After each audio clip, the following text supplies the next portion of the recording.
USA! USA! Insurrection in an internet age. We're going to walk down to the Capitol because you'll never take back our country with weakness.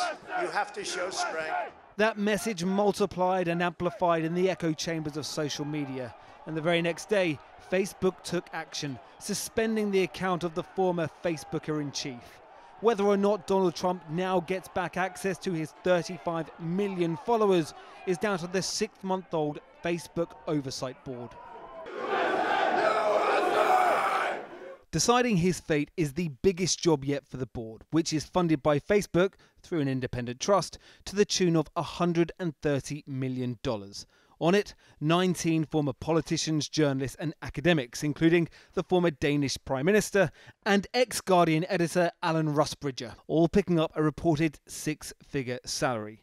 They'll rule on select appeals against removed content or profiles.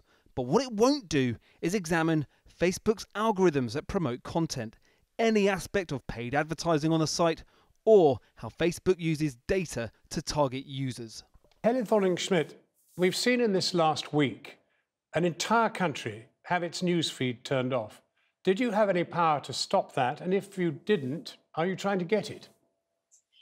Well, you invited me on today to talk about the Facebook Oversight Board, and I think it's very interesting to discuss the Australia case, but that is actually not what the Oversight Board does.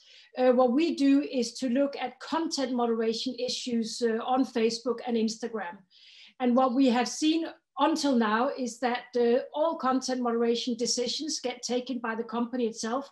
Ultimately, you could say Mark Zuckerberg, for the first time in history, these content moderation decisions has been taken by someone else. And this is the Oversight Board that I'm a member of. That's very clear. But nevertheless, given that the one thing everybody knows about Facebook recently is they turned an entire continent's newsfeed off, in a sense, it defines whether you have any power or not and whether that's the sort of thing you should be dealing with. No, not at all, John. It's a misunderstanding because that's not what we do. There are many things around Facebook that the Oversight Board is not engaged in. One is tax issues or other parts of regulation. And the whole issue in Australia is not within the scope of the Oversight Board. So if you want to discuss that, you should ask Facebook and not me. Now, you've been active, as I say, for 5 months. Are you the solution to Facebook's problems, or can they hide behind your existence and carry on with their current business model? I think it's super important to underline that the Oversight Board is not the solution to everything Facebook, and we say that very clearly. So I think you have to divide what are the issues you want to discuss with Facebook. Is it the Australia issue that we are it's being discussed very heavily now? Is it taxation? Is it more regulation? Or is it content moderation? And the part of Facebook that the Oversight Board deals with is content moderation.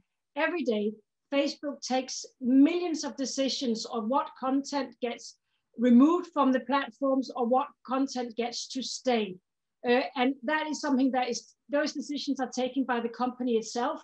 For the first time, they have given that to another body, the Oversight Body. We are independent of Facebook.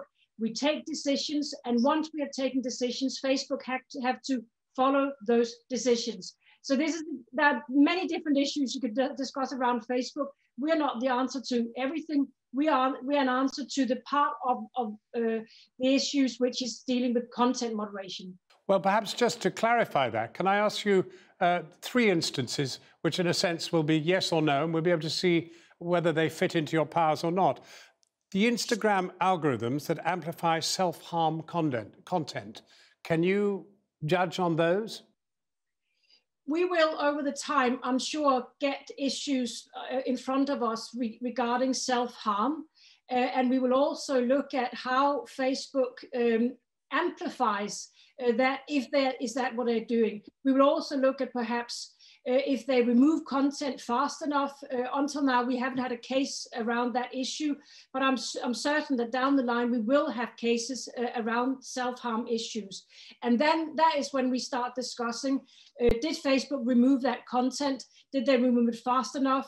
Did they amplify it, or other questions like that? So I'm sure we will look into issues around that. But also my understanding of Facebook's community standards, their internal rule is that they are actually quite vigilant in removing images of self-harm, and they have a clear policy on that, and also working with groups who knows much more about that, civil society organizations. But I'm sure over the time, these kind of issues will come to us. That wasn't a yes or no answer, but I think it was a better answer than just yes and no.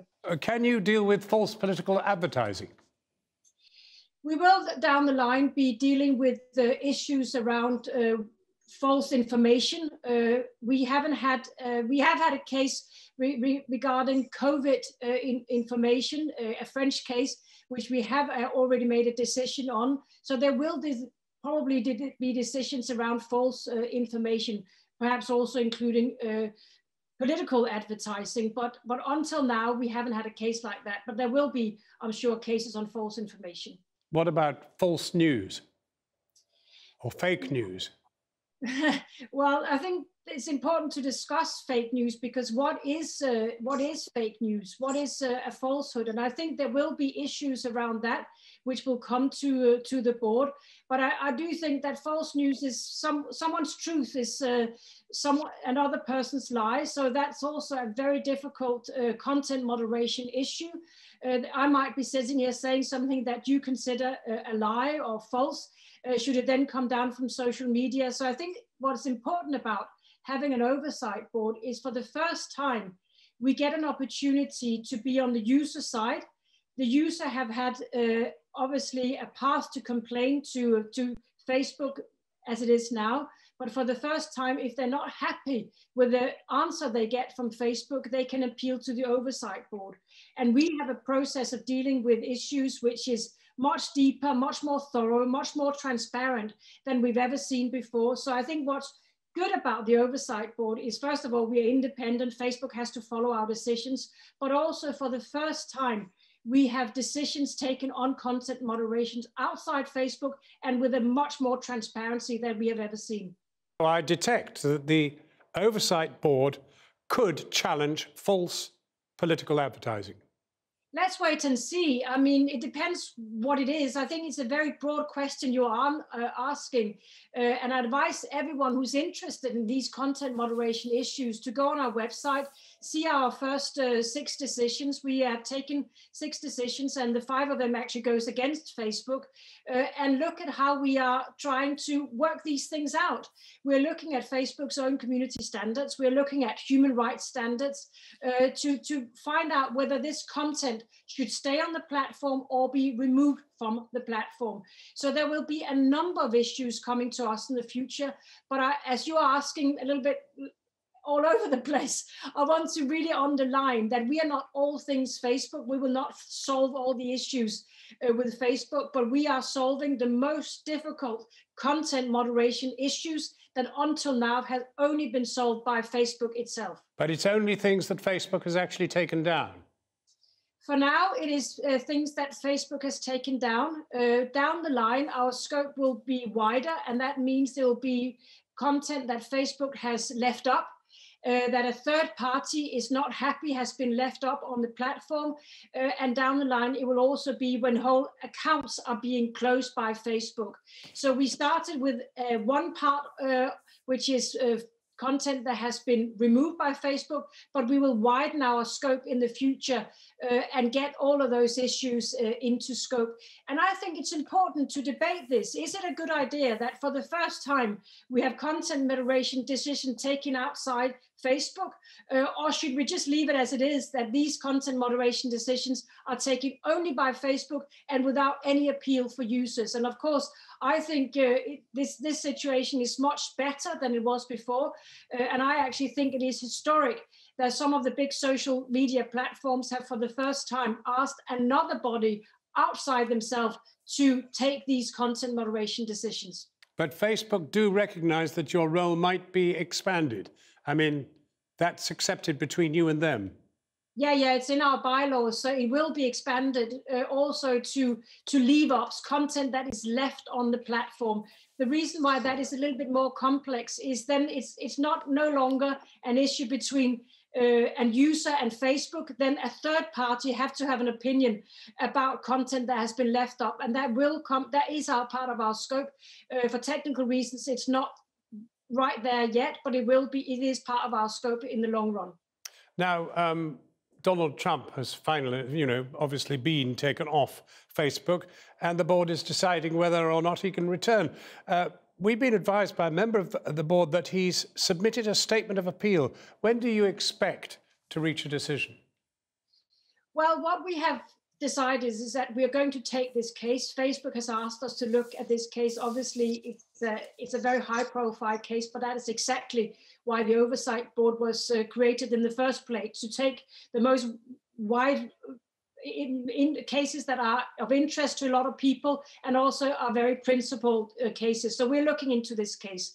We have, in all cases, given ourselves 90 days to look at them. I know that sounds like a long time, but sometimes you need translation, you need experts from outside to help you. So we have 90 days. We're trying to do this case a little bit faster, but we are going through all the different processes. And one, I think, quite good thing about how we deal with these things is not only does Facebook have a statement about why they did what they did, the user can also put in their statement about their opinion. But a third thing that can happen is that we are open for public comments about this particular case. So we have also invited the public to comment on this. And I can tell you, we've already received public comment in the thousands and thousands on this case. And of course, we will look through those public comments and make them part of our decision making. So we are taking our time. The whole board is involved in taking this decision, and that takes time as well. So we will do a careful deliberation, and there will be a lot of transparency. Once we have decided this, we will put out what the user said, what Facebook said, and why we reached the decision that we did. But you won't be putting out his statement before that point, right? No, we're not doing that with any cases. When there is a live decision going on, we're not putting out the public comments. We're not putting out the user statement, and I think that's a fair system. And does 90 days take us up to, say, the middle of April? I don't know what our starting date was, but it's about 2.5 months from now. Yes. From now, okay. Now, last year, we on this programme, Channel 4 News, we reported disturbing evidence of digital voter suppression, a campaign in which Black American voters were targeted with Facebook ads designed to deter them from voting. But Facebook has refused to release any of the ads or how those people were targeted. We'd love an Oversight Board investigation. Will you? It's not our job to do that at all. I mean, so I think it's important to. But this is very worrying. I mean, if you're an Oversight Board, advertising is within, the output of Facebook. And if a really damaging ad is suppressing voter intentions of Black people, that is clearly very serious. Absolutely. I think it's extremely important to debate and get to the bottom of it and find out about that. What I can't promise you and your viewers is that because we have an Oversight Board, everything connected to Facebook will be solved. And I think that is so important to underline. I don't work for Facebook. I don't have to defend Facebook. I have in the past and also now debated certain policies of Facebook, and I'll continue to do so. What we are dealing with is content moderation. Everyone has had in their life an opinion about a piece of content that Facebook should have removed or a piece of content that Facebook should not have removed. And I think it is important to underline that our task as an Oversight Board is, for the first time in history, these content moderation decisions are no longer taken within Facebook itself.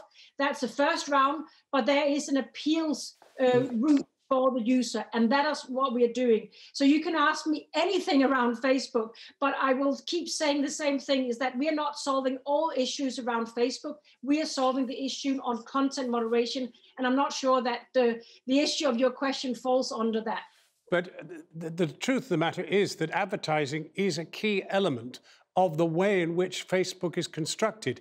If that advertising is used to do something to a whole segment of society, Black people, suppress their votes, that surely is an absolutely devastatingly important issue, and one that anything that calls itself an oversight panel must investigate.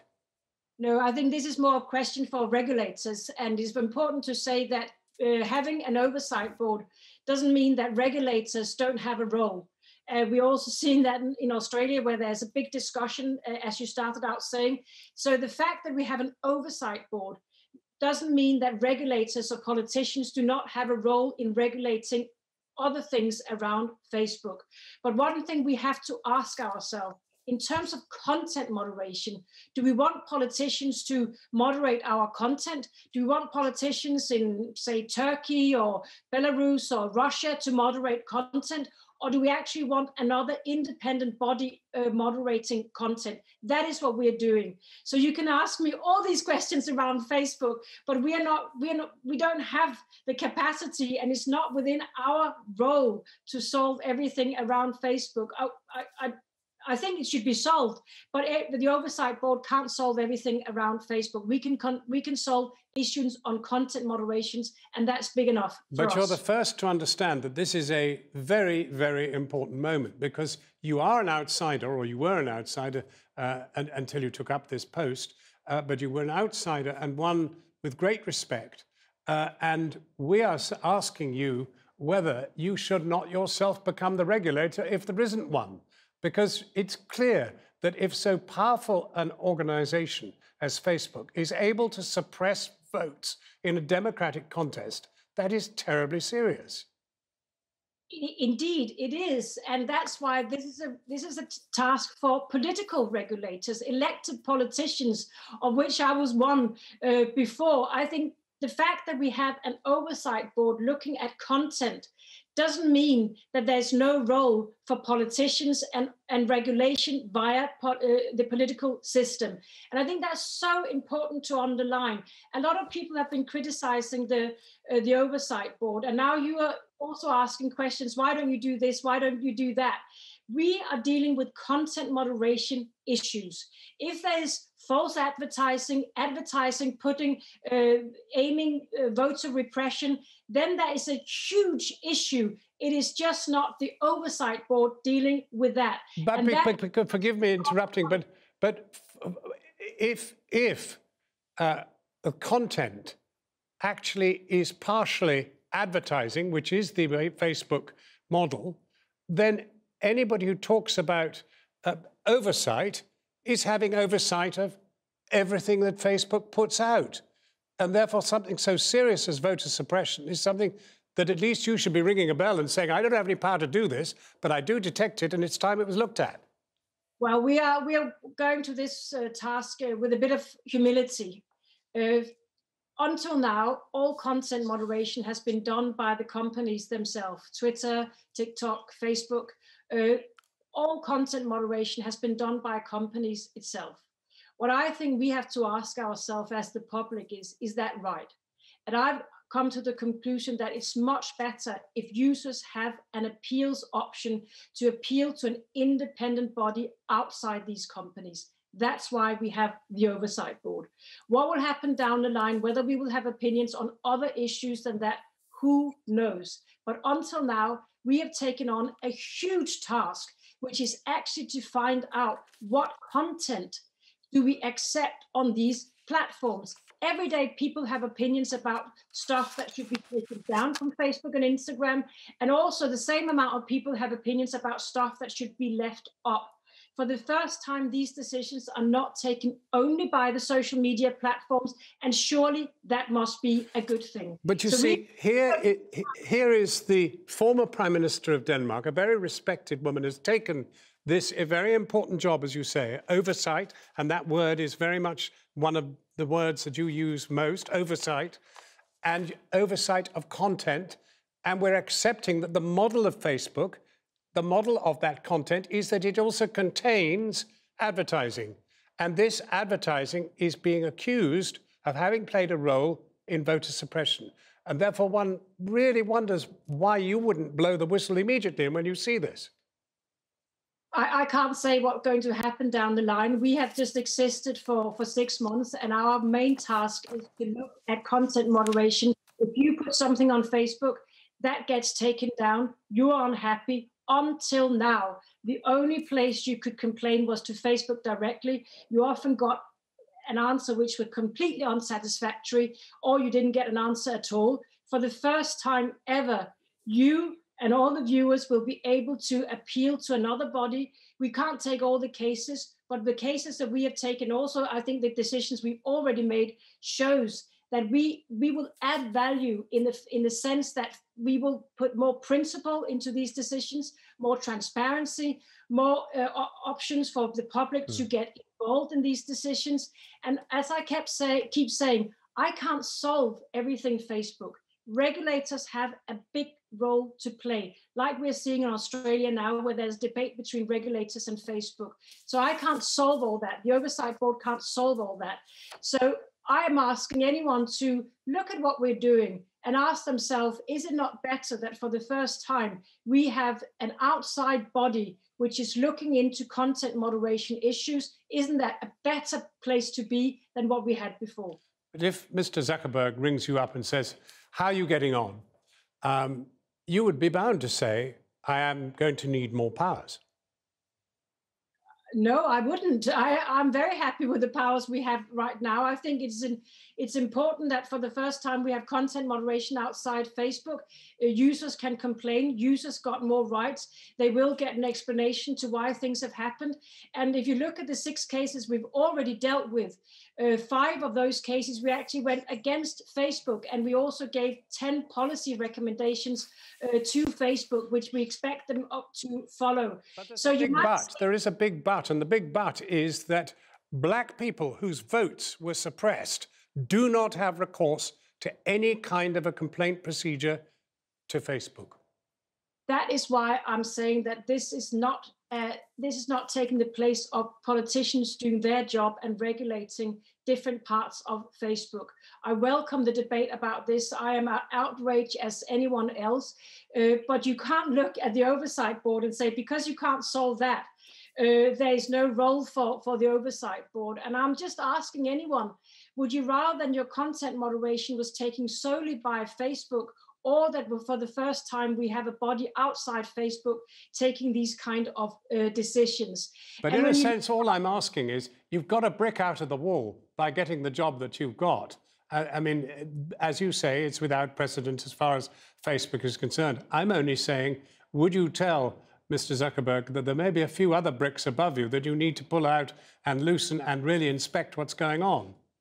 I will focus on the task that we have been given. It's big enough as it is now. And I think it's very, very important that these very difficult decisions on content, which we haven't actually discussed yet in this interview, which I regret a bit, these very important decisions on content, that they get discussed outside Facebook, and not only discussed, we take decisions that Facebook have to follow.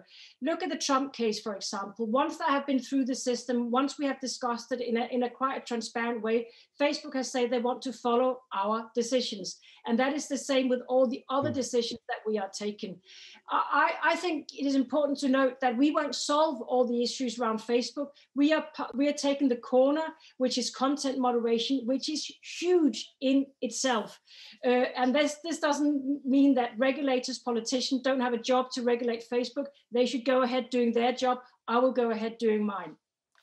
I'm just wondering, I mean, what attracted you to the job? Because you very generously agreed to do this interview with me, and there's me asking you about things which you can't actually control.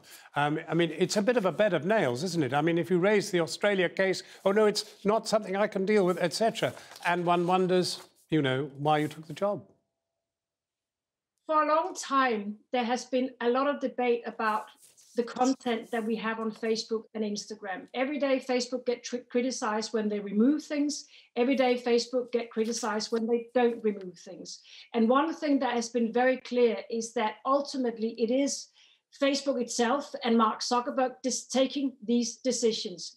It's been very difficult for users to penetrate that system, to understand why their content is removed, why they get in Facebook jail, as we call it, why all these things happened. And it seems like that the principles on which Facebook takes their decisions are not quite clear, which is something we pointed out in our first decisions. My wish, in the ideal world, this content moderation would be taken by a UN body, for example, a multilateral organization that could take these decisions. That is not within our realistic reach. So for me, this is the second best. And I consider it historic to be part of a board that for the first time in history, content moderation decisions are not taken by the companies who have their business model, who have to make money in a certain way. It is taken outside those companies. You can say it's not enough, we want more, but for the first time in history, we're actually taking content moderation decisions outside these companies. And I consider that historic and something that I'm proud to be part of. Let me ask you a final question then. You're a Democrat. You're somebody who's been democratically elected. And I want to go back to Australia again. An entire continent was deprived of online news content. I then think of your own country of Denmark, small, much smaller than Australia. And you think of all these countries around the world, anything like that happening. What power do they have to reverse it? Suddenly, at last, there is somebody inside the machine, and you're that somebody. Wouldn't you raise your voice? As I understand what's happening in Australia today or these days is that everyone is backed off a bit and are actually talking to each other now. And I think that's a model to be followed in many places. I understand that's also a model that is used in the UK, for example, where Facebook and media are actually talking to each other to find a good model. This is content that media is sharing on Facebook's platform, and they have to find a model that works for both parties. And I hope that's what's going to happen in Australia and Europe as well. I don't think you can solve all these questions with hard legislation. I also think Facebook has a huge responsibility to find a way. So I am hoping also for a negotiated solution in Australia. But again, this is not within the remit of the Oversight Board. We're dealing with content moderation issues, which is actually a different thing. Well, I described it as a bed of nails earlier. I'm just wondering how much you get paid for this bed of nails. Well, this is not a full-time job. It's something that I do a couple of days a week, and we decide we're not going to reveal our salaries. So I'm not going to answer that, I'm afraid, John. Well, you've answered a lot of other questions. So thank you very much indeed for talking to us. We're really grateful. Thank you very much indeed.